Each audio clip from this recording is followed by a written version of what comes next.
Hey, what's up guys? MKBHD here, and welcome to the retail unboxing of the Samsung Galaxy Fold.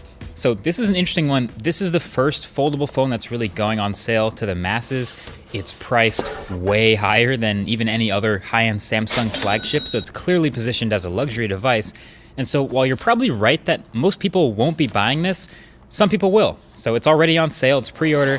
So this is what people paying that $1,980 will get in the box, plus a few bonus second impressions. So if you haven't already seen my detailed first impressions video, boom, it's up there in the corner, or it's the first link right below that like button. So you're about to see a bunch of examples of Samsung trying really hard to make you feel like your money was well spent. So the presentation of the box, as you've seen, within a box, it's awesome. It's super extra. The thin box on the top is the phone, believe it or not, but we're gonna put that to the side for a second because you do get some other stuff. So in this pouch here at the top, there's a two-piece Kevlar case and a SIM card ejector tool, and we'll get back to that case in a minute. Then in this little AKG sleeve here at the top, there are a pair of Samsung Galaxy Buds. So these are the $139 wireless earbuds that you could consider AirPods equivalents in the Samsung or Android world. Pretty big inclusion here if you ask me, and since the Galaxy Fold doesn't have a headphone jack, this is one step closer to committing to wireless. There's no other dongles, just straight up wireless headphones. Then there's also a fast charger and USB-C to full-size USB dongle in the box. And then on the other side in those boxes, there are more rubber tips for the Galaxy Buds and a USB-C to USB-A cable. And then that's it for accessories, which brings us back to this thin white box from the top. Just like the other box, it says Galaxy, but folded, so Galaxy Fold. And inside is the phone, folded flat. So that's why it's so thin. I don't know exactly why they ship it like this, if it's to avoid having a big crease from the factory, or it's just more dramatic, or both, or neither, I don't know. But it ships flat. This is the black one. And then I'll shut up for a second so we can get the plastic off it.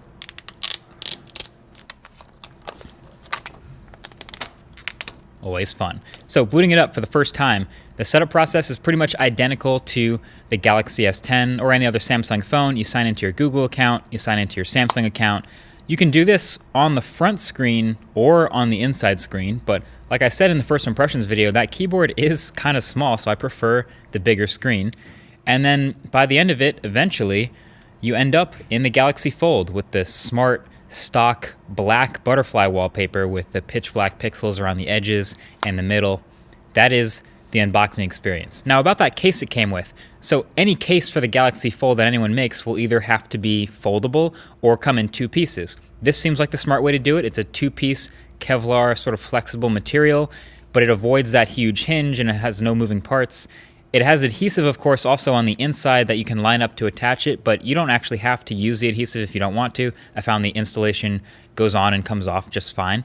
And yeah, it gets a little more protected and a little uglier with the case on it, kind of like with any other case. Okay, last thing I felt the need to demonstrate in this quick unboxing and second impressions is just how solid these magnets are. I didn't have a mic at the first impressions, but now I do have one, so